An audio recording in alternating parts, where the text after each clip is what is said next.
My name is Christine. My name is Jan.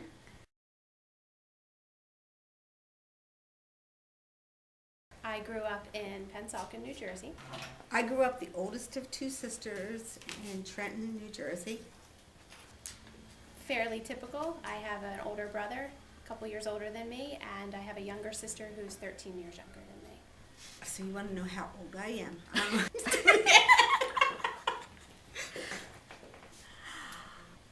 I went to parochial school all my life, all the way through high school. I went to parochial school, Catholic school, so I wore a uniform.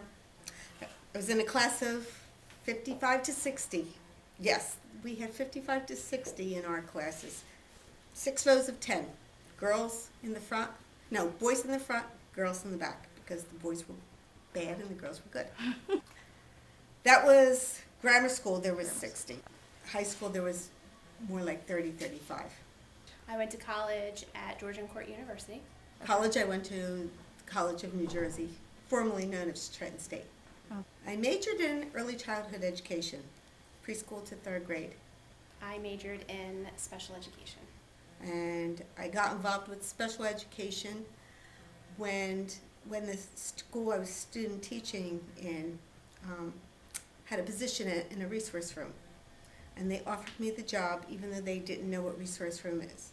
And they said, if you go back to school, we'll give you the job.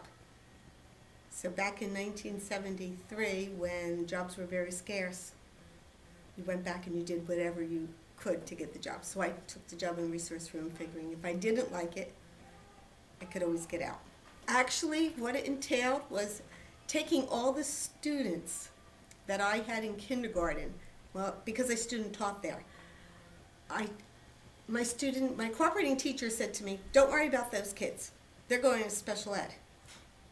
Just keep going. Don't worry about, there were 3 or 4 of them. Pam and Michael, I could remember those 2 names. Don't worry about them. They're going to special ed. Keep going. Don't worry about them. They're going to special ed. Well, the following year, they did go to special ed. They were in my room. So 2 of those children who we just pushed along wound up in my class. And I got to spend a whole lot of time with Pam and Michael. I don't remember the other kids, but I do remember Pam and Michael. I had a great student teaching experience. I actually did my student teaching experience where I work now, and I had a wonderful cooperating teacher who I am still friends with to this day. And she was a great role model and a great example, and I had a great time doing my student teaching. I have cognitively impaired students. I have 7 students now. I just lost 1. And there's 4 adults in the class. And most people would say, 7 kids, 4 adults, what do you do? You know, there's a 2-to-1 ratio, but sometimes we feel shorthanded. Every child is in their own unique place. They're usually functioning a couple years below, if not more, grade level, and fairly good behavior. Sometimes we lack some motivation, but my kids are usually really well behaved. And the name of the game is do it again, try harder. We'll go over this again tomorrow because we don't master our skills usually on the first try. But reinforcement and repetition is the name of the game. How about your class? I have a self-contained class with behavioral and emotional difficulties. I have 9 students, 8 of them being boys. I just got a new student who's a girl. Most instruction is in small groups, but most of the students are functioning on grade level. They're more in here for behavioral intervention. So we spend a lot of time role-playing different situations, showing them positive interactions, learning how to deal with emotions and frustration in more positive ways.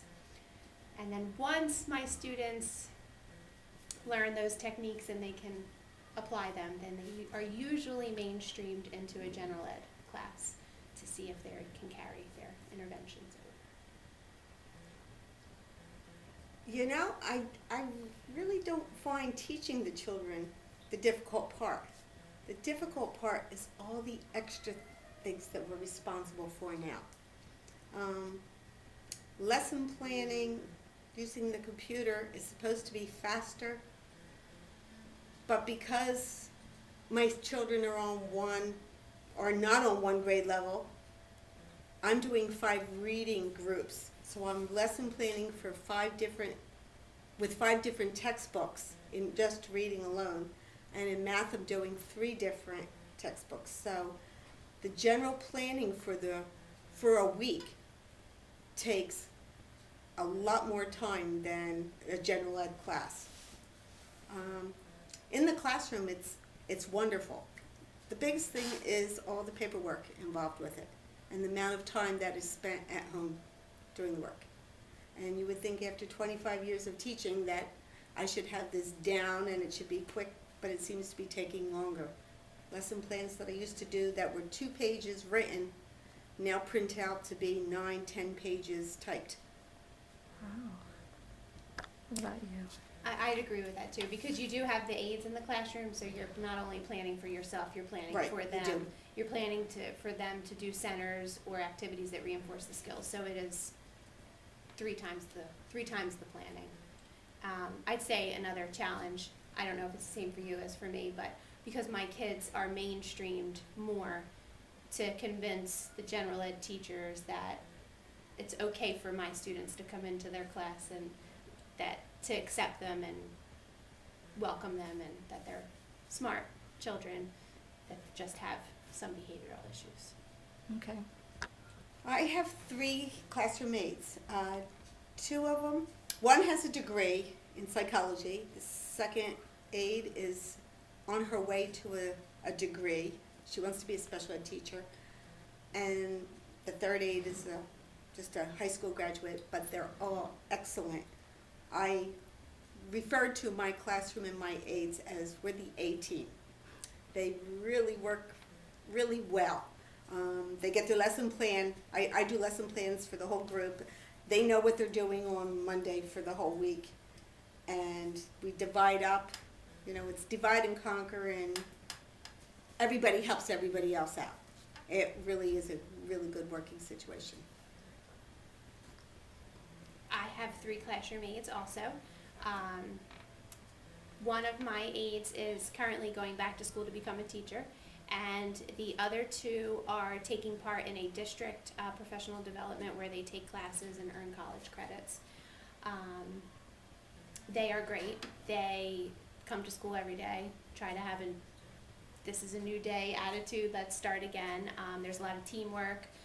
Because it's a behavior class, everybody has their limit where they get frustrated, so we try to help each other out and, acknowledge that I need a minute to step away and another person steps in to help out. I have a very simple routine that works well for my guys.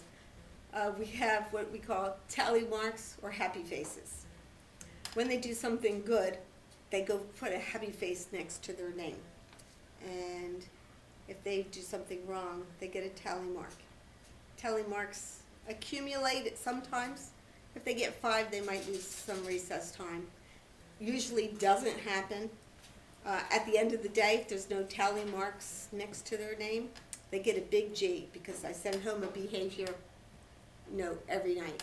And I used to put little G's next to each area that I was doing, and then I found I was giving a lot of G's at times.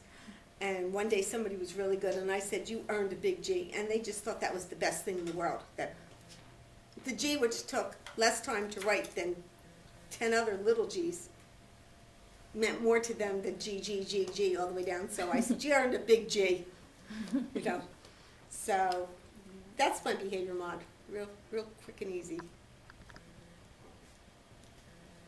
Mine's not so much.